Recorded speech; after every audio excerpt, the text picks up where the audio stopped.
The story begins with our hero getting a lot of praises from some women on how ambitious he is.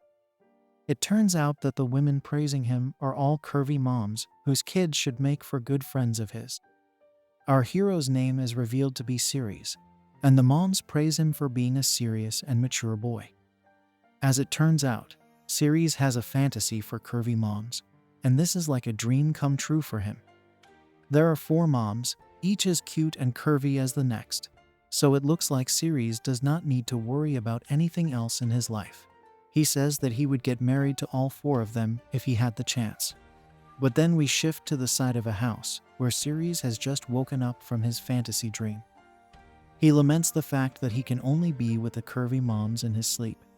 But then we also learn that the scene we just saw was a memory from the past when Ceres was just a little kid. It has been 10 years since he had this memory, so he wonders why he is dreaming about such things right now. Now, we learn that Ceres is 1 out of 5 members in a hero party known as Light of Hope. Apparently, all the kids from this party are friends, and they have taken an oath to defeat the demon lord of this world. Ceres is a mage fighter, and he also happens to be a fighting member of the party, and it has been smooth sailing for the team so far. However, due to their busy schedules, they have not been able to go back to their village recently. Ceres simply hopes that everyone is doing well, and then he realizes that he is late for the hero meeting. He fears that the leader of his group Isekai'd will get angry and scold him, so he rushes down the stairs instantly. He reaches his team and sees Isekai'd with 3 cute girls. They are the remainder of the team, but none of them seem to be happy to see Ceres. Suddenly, Isekai'd says sorry, but mentions to Ceres that he has been kicked out of the party. The girls look at him with neutral faces, but the strangest thing is that Ceres himself does not seem to be too shocked by this decision. He simply takes the news as it is and comments that such a thing was bound to happen. Our hero explains to us that his party did have a big problem, and it is to do with Isekai'd himself. Of course, Isekai'd is shown to be an amazing fighter, and he is actually the lead hero of the new world. He has great leadership skills, which allow him to do whatever he wants. And he's handsome also to boot. Having said that, he does seem to have character flaw that makes him a huge jerk, and it's his desire for women. Isekai'd is a massive womanizer, and this has led to certain problems in his friendship with Ceres. The shady man tends to put love first, and he has always put Ceres on the sidelines so that he can spend more time with the girls of their party. Now, Isekai'd tells Ceres that he should know why he is not being allowed to continue in his party any longer. Basically, the womanizer tells Ceres that if he is to make it big as a hero, then he will need achievements that will justify his standing. With that being said, he does not look at Ceres as someone who will help him with that. Rather, he sees our hero as a burden who is simply holding him back from achieving his true goals. Despite insulting Ceres so much, Isekai'd tells him that he hopes for them to continue being friends. Of course, our hero does not feel the same way, but one of the girls says that she agrees with what Isekai'd is saying. She also states that if Ceres were to continue with the party, then he would only end up getting injured in the future, and it could also cause him to lose his life. This is when Ceres actually shows a sign of shock, because this girl is Mel, with whom he actually shared a genuine friendship. He can't believe that Mel does not have his back here, but then he notices that she is wearing a rather expensive necklace, which has obviously been gifted to her by Isekai'd. This makes a lot more sense now, but Ceres is still dejected because he was always there for Mel whenever she needed him. Despite this, she has chosen the playboy womanizer over Ceres, and there is nothing he can do to change that opinion.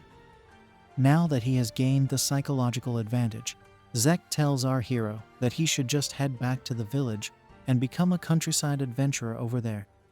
He rubs further salt on his wound by saying he can join a weaker party to feel more important. Isekai'd makes sure that all the girls are surrounding him as he says this. But Ceres doesn't understand why the playboy womanizer always has to make it seem like he is superior to him. It can't be helped though, because Isekai'd had tried his best to cuck Ceres with Mel when he thought they were dating. However, Mel never had any feelings for our hero, so he does not really mind whatever Zek chooses to do with the girls. He figures that he might as well get out of here, because there is no point in trying to create a fuss over this. He is aware that Zek's party is genuinely strong with his rank fighters, so he will simply get in their way if he chooses to stay. Having said that, he knows he can always join other S-class parties. As a matter of fact, he will have plenty of parties to join, even if he drops down to a class. Despite all the shamelessness on display from Zek and the girls, Ceres still maintains that he really meant it when he called himself their friend. He would have just preferred it if Mel and the others were more honest with him. But such is life. With that, Mel tells Ceres that is goodbye from her side. And he also says that he hopes everything turns out well for her and Zek. The womanizer playboy is a bit surprised to see how easily Ceres is ready to leave. So he asks for confirmation, and our hero walks away, bidding everyone farewell. As he walks away from his so-called friends, Ceres tells us that they were all very important to him, but not from a sense of love. To put it simply, he felt for them the same way a father would feel for his kids. This is when Ceres reveals that he does have a secret which he has not revealed to anyone yet. The secret is that he is a transmigrator, and he has been reincarnated in another world. What's more is that he was a father aged 42 years old in his previous life. Ceres was a high-ranking worker at a trading company, and he also was a loving father and husband. It is for this very reason why he feels that every person of his age in this world pretty much feels like a child to him. Basically, he is a gerontophile in this world, and the main cause of that is the maximum lifespan of a person is only 50 years. They also seem to follow a lot of the same customs that Ceres had studied about in his original world with regards to old Japan. Women are considered to be old by the time they turn 17, and after they cross the age of 25. They aren't even treated as women anymore, but as grandmoms. Basically, Ceres thinks that every person in this world is a PDF file downloader, and that does not sit right with him. It is such a waste to go after such young girls when you have curvy moms with experience just waiting there for you. Now, Ceres explains to us that he passed away at the age of 42 in his original world, and he is currently at the age of 14 in this world. So for him to find a woman attractive, she would need to be at least between 22 to 25 years of age. Otherwise, he would only look at a girl as if she is his daughter. And that is just how he's built. Now, before heading back to his village, Ceres feels that he should make a stop by a certain place. Since he has been in the hero party for so long, he has never had the chance to visit such a place, and it happens to be a slave house. Our hero is greeted by the slave house's main sales butler. He manages to identify Ceres as the adventurer in the hero party, so he asks him what he's doing in a place like this. Ceres has no problems in saying that he got kicked out, and is nothing more than a simple adventurer now. The butler apologizes for his question, and then asks our hero what he would like. Ceres says that he is looking for a slave girl, so the butler says he can choose from their huge selection. This slave house has everyone right from elf girls to even former nobles, so Ceres will be spoiled for choice. However, this would only work if Ceres was into the younger girls, so he asks the butler to show him some of the cheaper slaves who can be used for household work. The butler realizes that Ceres has not come here to act on his intrusive thoughts, so he leads our hero to another separate section.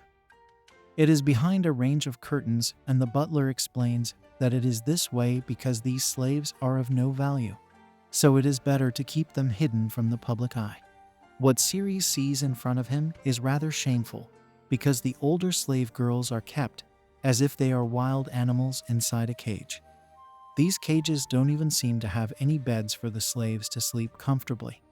But then Ceres notices something that completely shocks him. It is one of the curvy moms he had a crush on back when he was a kid, and her name is revealed to be Shizuko. Ceres calls out to her, and she is also shocked to see him over here. But the main question is why she has found herself in a slave house. Ceres tells us that not only is Shizuko his first ever love right from when he was brought into this world, But she also happens to be Zek's mom. Our hero immediately asks to buy the slave mom, and he is surprised to hear that she only costs 5 silver coins with 3 additional coins needed for the slave mark. Ceres asks the butler why Shizuko is so cheap, and he explains that she is an elderly woman who has multiple children. Keeping that in mind, the price he has asked for is quite fair for Shizuko. The truth of the matter is that Shizuko is only 30 years old, but that is the age where women are considered to be grandmoms in this world. Now, our hero says that he will pay for everything with a gold coin, but he also wants Shizuko to be given a proper shower and some fresh clothes. The butler says that he only has clothes suited to younger women, but Ceres does not have any problem with that. With the payment done, the butler makes the slave mark on Shizuko and completes the slave agreement. On top of that, she is also given a rather cute and tempting maid outfit, but she feels very shy while wearing it, especially because it seems to have awakened Ceres' intrusive thoughts. She asks our hero not to stare at her with shady eyes, so he apologizes and says that he will get her some new clothes once they get out of here. She is happy to hear that because even though Ceres had to buy someone as old as her, the maid outfit is a bit too short and tight for her liking. The butler now hands over the slave documents to Ceres, and he tells him that the slave mark will still help people understand who Shizuko's real owner is even if he were to lose these papers. After the transaction gets formally completed, Ceres decides to get out of the slave house as soon as possible. The first thing he does is take Shizuko to a clothing shop where she changes into a new outfit. This is more suited to her liking, so she asks Ceres how he likes her attire. Our hero is glad to see a curvy mom in a cute dress, so he tells her she looks great. Now, Ceres and Shizuko sit down near a fountain, and our hero offers a snack to his new slave mom. However, the first thing she does is bow down to him in excessive fashion. He asks her what is the meaning of this, so she thanks him for buying such a worn-out slave like her. She promises to devote her mind, body, and soul to him from now on, but our hero tells her that she does not need to do such things. After all, he did look up to her all those years ago, but she says that she is his slave mom, so it's only natural for her to bow down to him. However, this also causes Shizuko to become emotional, and she breaks down into tears over her current situation. Ceres realizes that life might not have been kind to Shizuko, so he asks her to cry her heart out. Once she is done, he wants to know how she ended up in a slave house in the first place. As he watches his slave mom calm herself down, Ceres remembers how he would console Mel back when they were in the same party. He used to feel like her father back then, but he has no such feeling right now with Shizuko.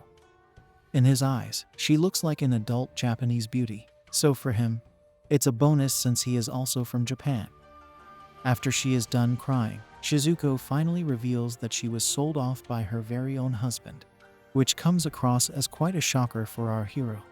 Her husband's name happens to be Zektor, so Ceres asks her how he came to do such a thing. Our hero explains that when Zekt became a hero, he was given a lot of money from the state, so by that logic, Zektor would have no reason to sell Shizuko. She agrees with this logic, but it turns out that the moment the greedy husband got his hands on this cash, he ended up spending it on women, gambling, and alcohol. At this rate, it was only a matter of time before he spent all of these earnings. Now, Shizuko did not seem to have a problem with her husband spending money on women of the night, but her main issue was with the fact that Zektor was wasting all the cash. She told him that they would go broke if he continued this way, and he even apologized for his spending habits.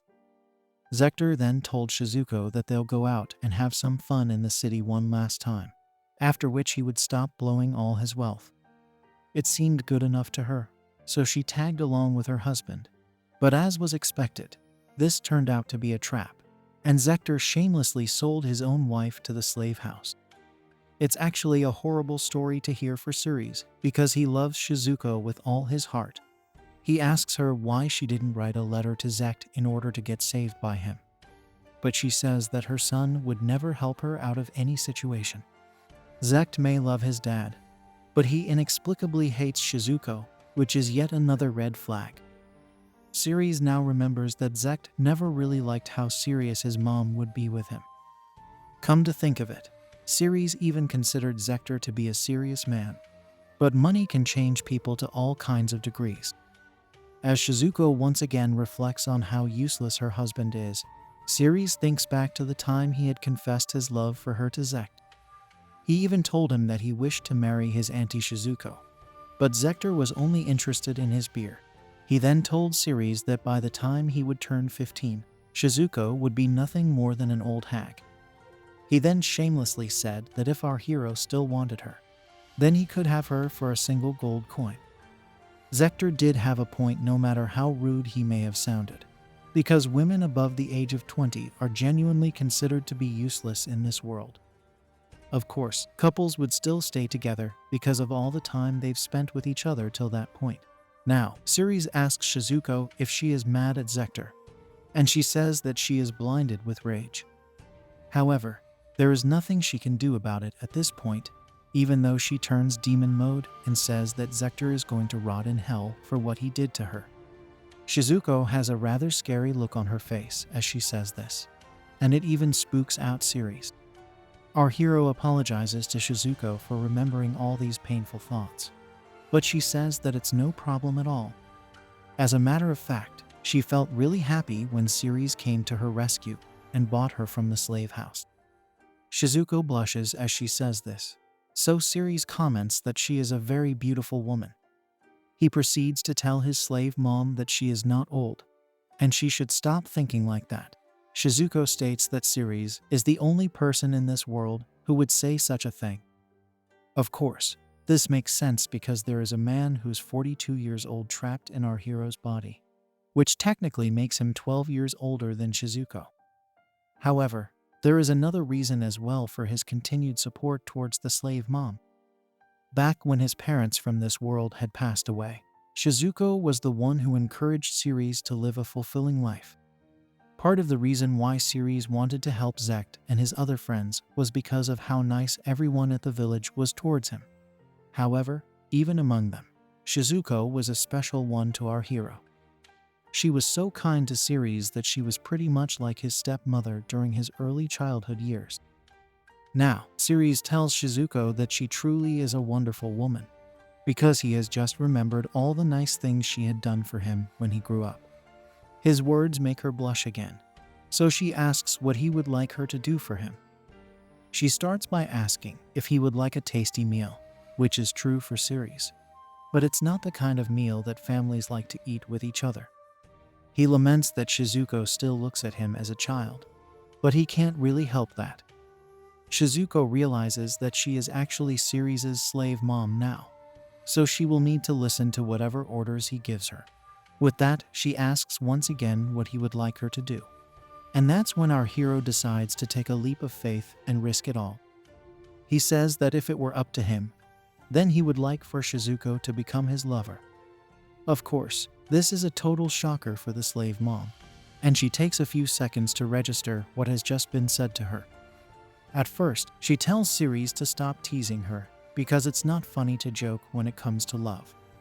She says that nobody would want a grandmom like her who is twice their age.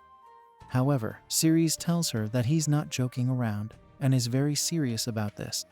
He even reminds Shizuko of the time he had first confessed his love to her when he was a kid. The slave mom finally realizes that Ceres is not messing around with her, and she also finds out that he has gotten taller than her. She tries to reason with our hero by saying he's a handsome young boy. The cute girls must be going crazy over him, and she even gives the example of Mel and the other girls from the hero party. Of course, Ceres reveals that Isekai'd has already engaged in shady activities with all of those girls, but he gets a rather hilarious response. Shizuko states that Mel and the others must have horrible taste in men to choose Isekai'd over Ceres. After all, our hero is much better than the womanizer playboy, and this leaves him speechless. It's not every day that he gets to see Isekai'd's own mom criticizing him, so it's good for him to soak in this moment. After all these discussions, Shizuko tells Ceres that if he insists so much on it, then she will accept his proposal. She adds that she will continue to do shady things with him until he finds a young girl that he likes. This is the best news Ceres could have ever heard because his dream has finally come true. He thanks Shizuko for accepting his proposal, but she says she is the one who is supposed to be grateful towards him. With that, the couple holds hands, and they both blush as they make their way to an inn. Our hero's life with curvy moms has begun, and he makes sure to seal the deal that very night itself. Now, we move to the next morning where we can see that Shizuko is fast asleep after a rather passionate night. Next to her is Ceres, who has been awake the entire night because he simply could not get over the excitement of doing it with a curvy mom. He also reveals to us that Shizuko cried herself to sleep because of all the trauma she had to face after being sold into slavery. Now, the slave mom wakes up and finds herself holding hands with Ceres. They wish each other good morning, but Ceres feels that he may have caught Shizuko off guard by holding on to her hand. She says it's all right because she knows that he was holding her hand to calm her down from crying. Shizuko calls Ceres a kind boy, and it makes him shy even though he is supposed to be her master now. It's time to figure out their plan of action. So Ceres says that they will have breakfast first, and then they will go to the guild. After all, it would make a lot more sense to have Shizuko registered as an adventurer to travel with our hero. The couple has breakfast now, and the slave mom is amazed to see such a nice meal in front of her. She has barely had the chance to eat out ever since she got married, so this is a very pleasant surprise. Ceres explains that since he is an adventurer, he only eats outside or in a camp, so they should eat their meal while it's hot. The slave mom has a bite and is completely taken away by how yummy it is. Ceres is glad to hear this, but if he's being honest, he would prefer Shizuko's home cooking any day. She is flattered by his words and says that she would happily cook for him as long as he gets the ingredients. Our hero takes a look at his slave mom and says that she is a skilled cook as well as great with household chores. On top of that, she is very open-minded and a total beast in the bedroom too. He does admit that Mel and the other two girls are beauties, but when you compare them to Shizuko, they are nothing more than children. Ceres can never get tired of being around his slave mom, and he genuinely believes that she is the best. The couple enjoys their breakfast while also flirting with each other, and then they head over to the guild for registration. Ceres is welcomed by the girl at the reception, and she even refers to him as Lord Ceres. He tells her that he wants to register an adventurer and also apply for a new party. This is a bit surprising to the reception girl, and she asks if Ceres wants to start his party with the woman next to him. She is referring to Shizuko, so our hero says yes. But the reception girl looks at the slave mom and asks if an old bag like her should be doing such things, and that too with Lord Ceres. Our hero panics because he knows that Shizuko will not take this lightly, and we can see it immediately in the ominous aura being emitted from her body. She tries to fight back her emotions and says that since she is a grandmom, the term old bag is suitable for her. Now, in a shocking twist, Shizuko says that if she is to go on adventures with her master, then it would not make sense for her to register as a new adventurer. She would much rather apply for the reinstatement of her status, which means that she used to be an adventurer before. Ceres wants to know more about this, so Shizuko reveals that she was an adventurer for sure, but she quit before she got married to Zector. As a matter of fact, neither her husband nor her son even know about her life before marriage. Both those men are full of ego, which was the main reason why Shizuko kept shut about it. The reception girl still does not seem to believe what the slave mom is saying, so she says that she will check the blood registry just in case of a possible scam. For that, they will need to extract some blood from Shizuko. But that is not needed when the reception girl's dad comes out to show himself. He says sorry for the way his daughter has treated Shizuko, and we learn that her name is Sally. The dad then asks the slave mom if she wants to return to work, and she says yes with a giggle. The dad's name is Burry, and Shizuko playfully teases him by saying she has been blessed with a good partner despite her age. She asks him if he does not think she should go back to her old job, but Buri says that Shizuko should not tease him this way. After all, he is the guild master now, so he needs to be treated with some respect. That's when Shizuko reveals that Buri's real name is actually Beldar. But the only thing on Ceres' mind is how absurd this whole story is turning out to be. Shizuko asks Buri if he can give her back her previous status and rank, to which he says of course. After all, he is not going to miss out on the chance to welcome back the black-haired healer. This is a rather unique nickname, so Ceres asks why his slave mom has such a unique status. That's when Buri reveals that Shizuko was a very famous adventurer back in the day. She was known as the master healer, who was leaps and bounds above the rest of the healers. Now, Shizuko drops the biggest reveal on her master by saying she actually used to be an S-rank adventurer.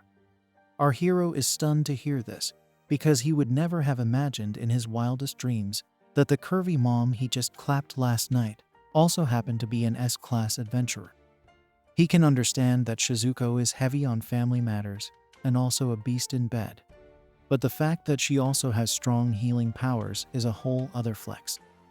Of course, it also raises the question as to how she let herself become a slave so easily if she had such powers the whole time. Now, Buri states that since it's been a while from when Shizuko last completed a quest, he can't just give her back the S-tier ranking. He asks if she will be fine with the A-tier ranking, and she says yes to it. Buri gets all the basic work done, and then he has to tend to other matters, so he leaves the rest to Sally. The reception girl bows down to the slave mom and says sorry for speaking so rudely to her earlier. And Shizuko says that she doesn't mind as long as Sally is genuinely apologetic. She is about to show all the quests that are available right now, but Ceres seems to be stunned still. Sally asks him if anything is the matter, and he states that he is just trying to recover from all the shocks that he has just received. Now, the couple goes through some of the quests, and they eventually land their hands on one that seems a bit appealing. It is to do with slaying an earth dragon, and both of them are on board with it. Sally comments that earth dragons are the weakest out of all the dragons, but even then, this is not a quest that you would want to take on alone. This proves that Shizuko can indeed walk the talk of her being an S-rank adventurer.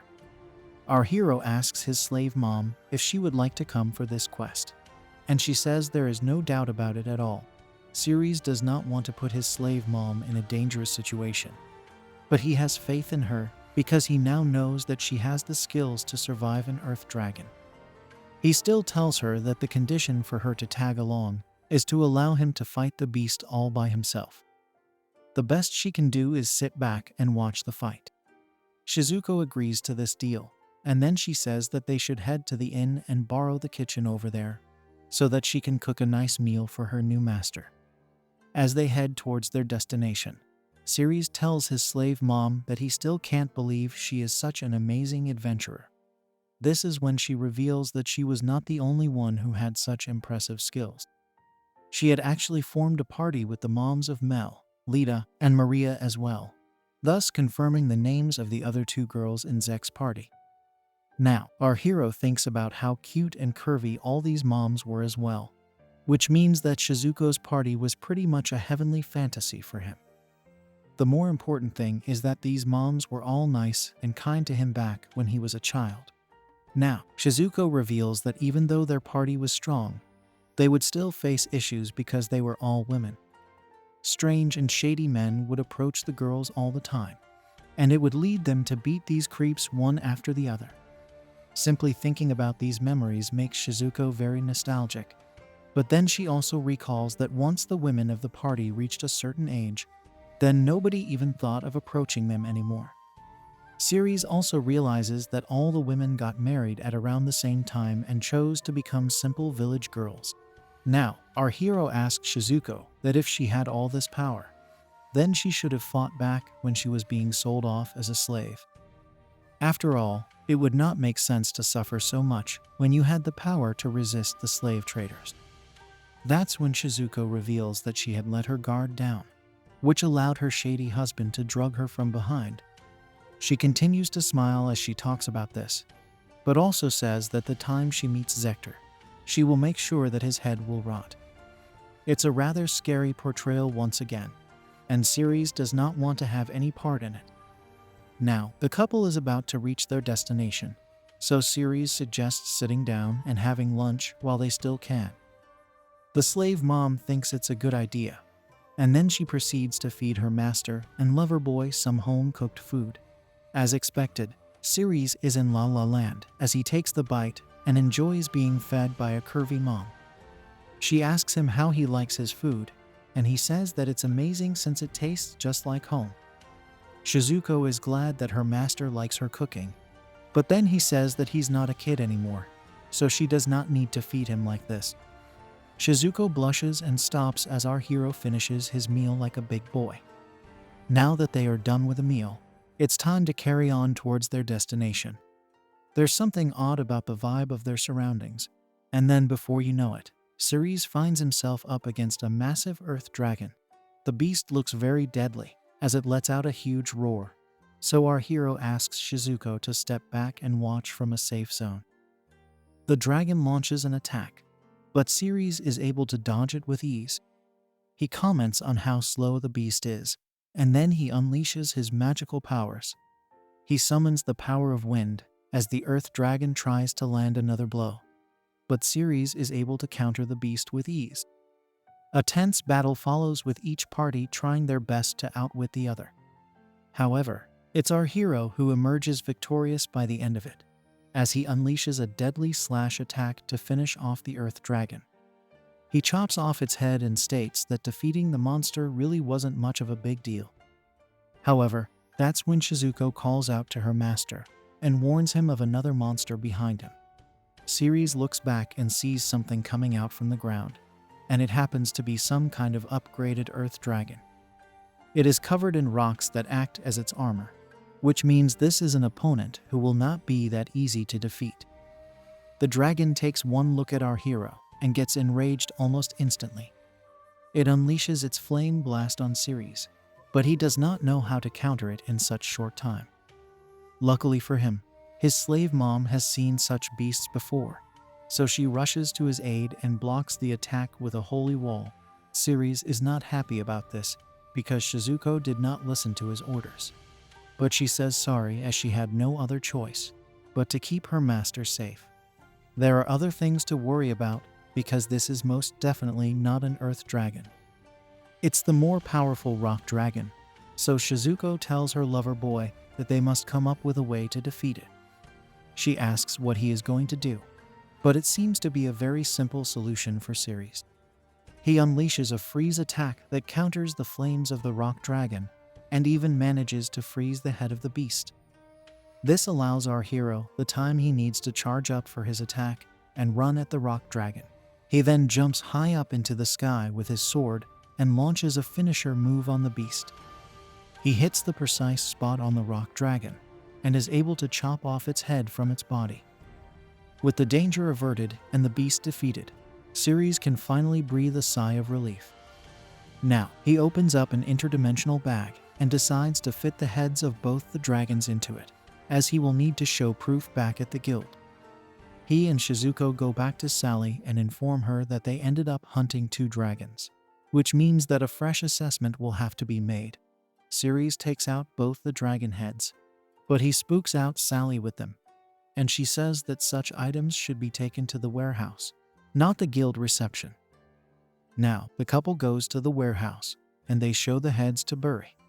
He can see that the bigger head belongs to a rock dragon, so he asks our hero how he was able to hunt it down. Rather than hearing some grand plan, Buri only watches on nervously as Ceres talks about how he jumped at it and slashed its head off to claim victory.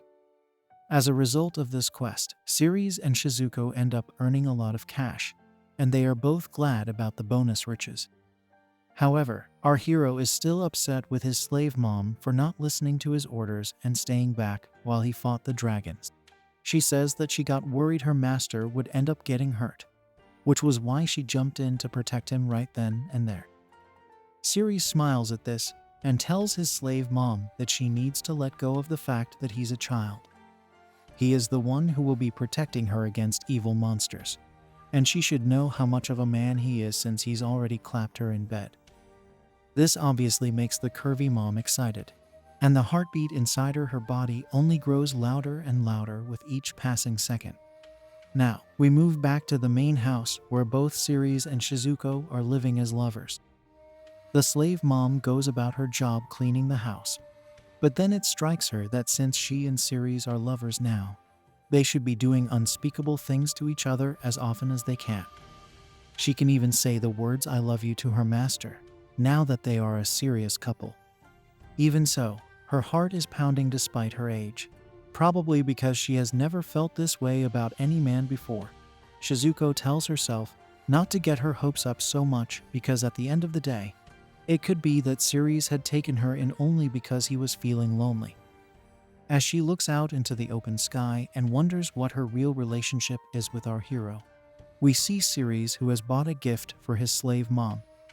He hopes to make her happy with this present, and then he comes back home. Shizuko greets him and comments that he has returned a lot sooner than she was expecting. He says that the reason for him to come back so soon is because he wanted to see her again. Because of this, he made sure to rush through his work and get back together with his slave mom. His words make Shizuko blush, and she says that she is glad to see how much he desires her curvy mom figure.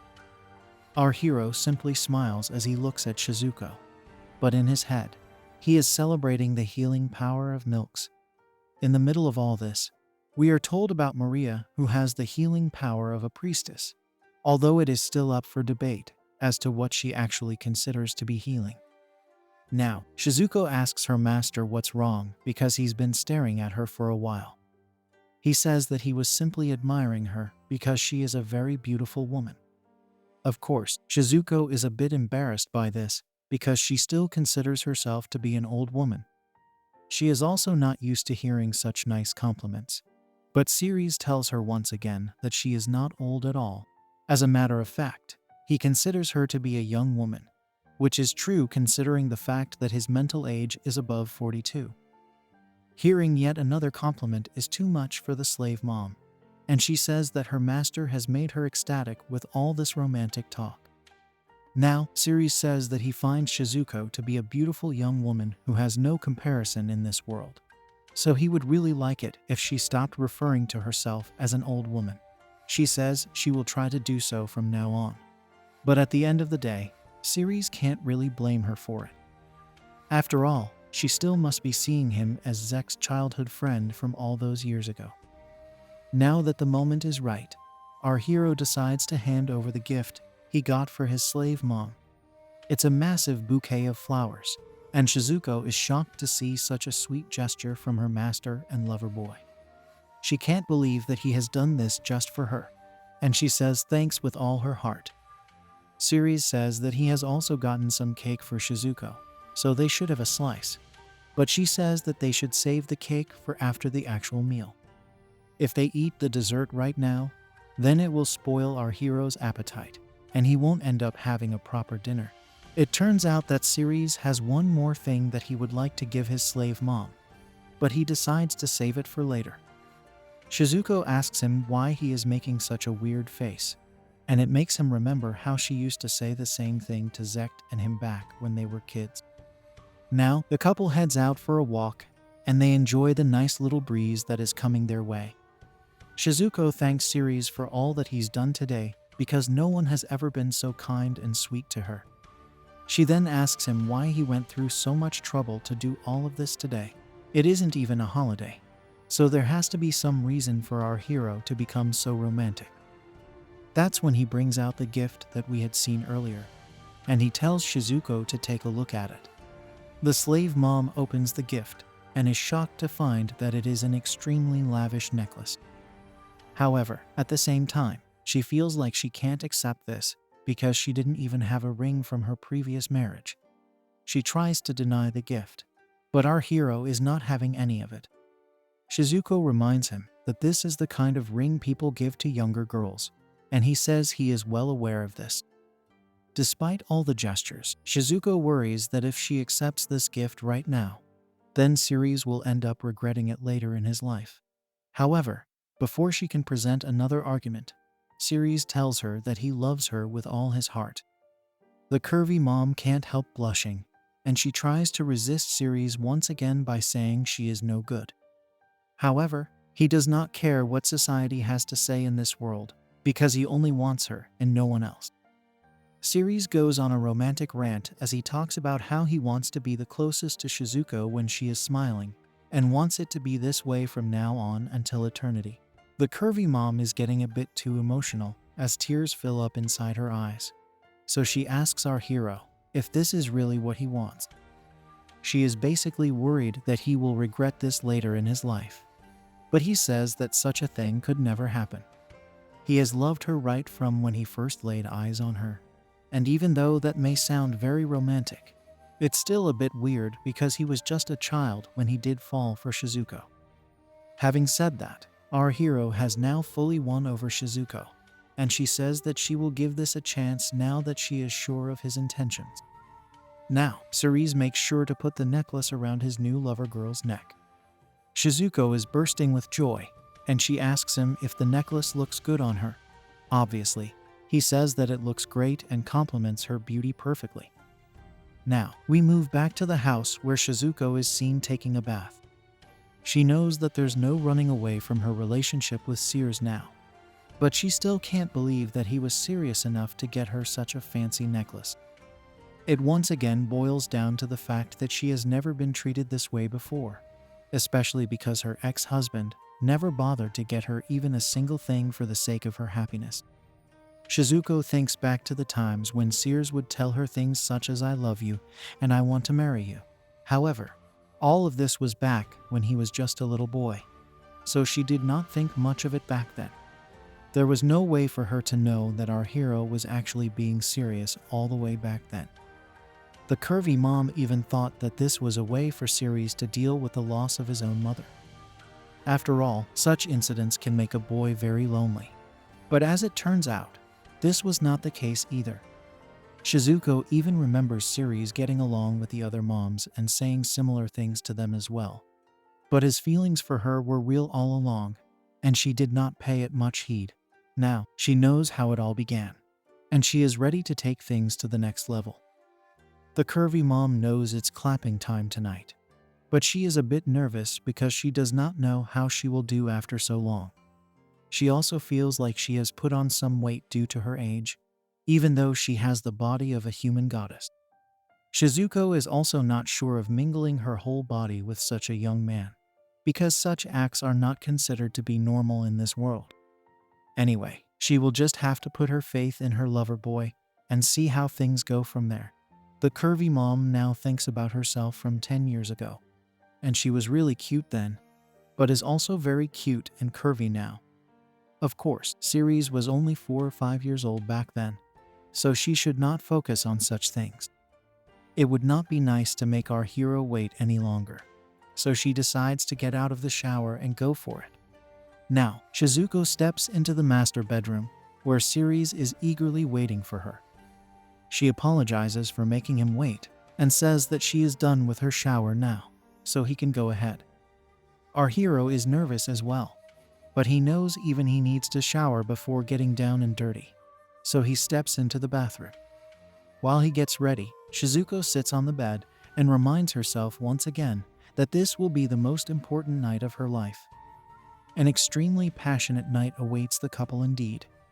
We see the curvy mom in bed, wearing nothing but a towel as she waits for Ceres to come to her side.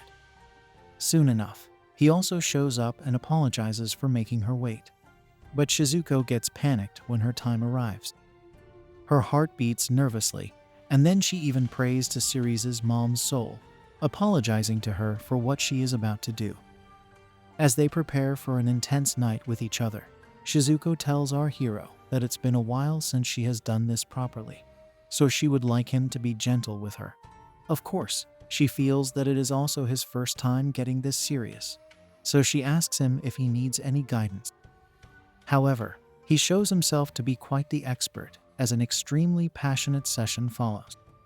Despite exploding together, our hero wants to go one more time, which totally takes Shizuko by surprise. It's so good for the curvy mom that she believes she can't live without Ceres anymore. After all, he has shown her so many things tonight that she never even believed she could experience. After going hammer and tongs the whole night, we move to the morning where we see Shizuko lying in bed. As she tries to figure out what happened the previous night, she finds herself with Ceres right next to her. He wishes a good morning, but Shizuko asks him if she fell asleep after passing out from all the exercise last night. He believes so, and then she asks how it was for him to get with her. Our hero simply says that the curvy mom was so cute while sleeping that he couldn't take his eyes off her. This obviously makes her a bit conscious, so she says that they both should get ready as it's already noontime. However, he holds her hand and asks if she would like to act on her intrusive thoughts again. After yet another unforgettable session, Shizuko tells our hero that she was amazed to see how much he wanted to please her as a woman. She gets dressed and comments on how he has completely drained her, so he says sorry for letting out the beast. Of course, she does not have a problem with this at all, but it leads Ceres to wonder if he has always been such an excited man. He then tells the curvy mom to rest for a bit, after which the both of them go to get some breakfast. We see that our hero has made some yummy omelets and even drawn hearts on them. So Shizuko states that he really knows how to please her. They decide to eat before the food gets cold, and then they discuss what they should do next. Shizuko says that Ceres can count on her support at all times, and he can do whatever he pleases. Of course, hearing such things only makes his intrusive thoughts erupt, but he has to be focused, especially after going 3 rounds with a curvy mom. Now, we learn that there are only 30 people in the world who have the S-Rank. Since Shizuko is already an S-Rank adventurer, he could easily live a quiet life with her as his wife. However, he is also aware that he could land up into trouble for this with Isekai'd and his dad for obvious reasons. Shizuko states that if he is having a hard time figuring out what to do, then she would like to propose paying a visit to their village. After all, she would definitely like to inflict some punishment upon her shameless ex-husband. She smiles a lot as she says this, but our hero knows better than to allow a scorned woman to unleash hell upon the man who wronged her. He leaves that topic aside and says that he was actually thinking of going to the Jamuna village and living there quietly. Shizuko is fine with this and says that she would also like to meet the other curvy moms Haruka, Seo, and Misaki. Of course, even Ceres would love to do that, as he has his own shady intentions in mind for them. He wonders if these moms are still the same as they were when he last saw them, and Shizuko says that they most definitely are. Haruka is busy helping her husband Kazuma, who is only interested in cooking for his restaurant. Seo continues to be a household slave for her oppressive farmer husband Kaido, but she considers this to be her job. Then there's Misaki, who is quietly working in the household and general store of her selfish husband Shuto. From the looks of it, all these curvy moms need a hero to rescue them from their boring marriages, and Ceres looks like the right man for the job. Shizuko talks about how the love these moms once shared with their husbands has instantly deteriorated, so it makes Ceres wonder if he can actually achieve his ultimate fantasy now.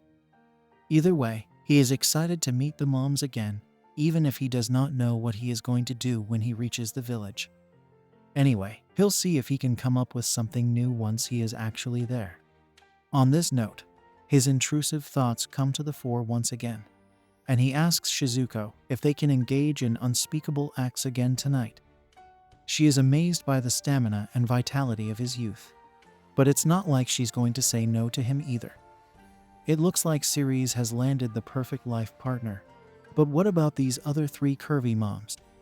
Is he going to create the ultimate fantasy harem and live a heavenly life? Also, what is Isekai'd going to do once he realizes that the friend he kicked out of his party is now clapping his mom? Like, share, and subscribe if you like this video and want to see more of the story unfold. If this video gets some love, then I'll upload part 2 as well. See you until next time then.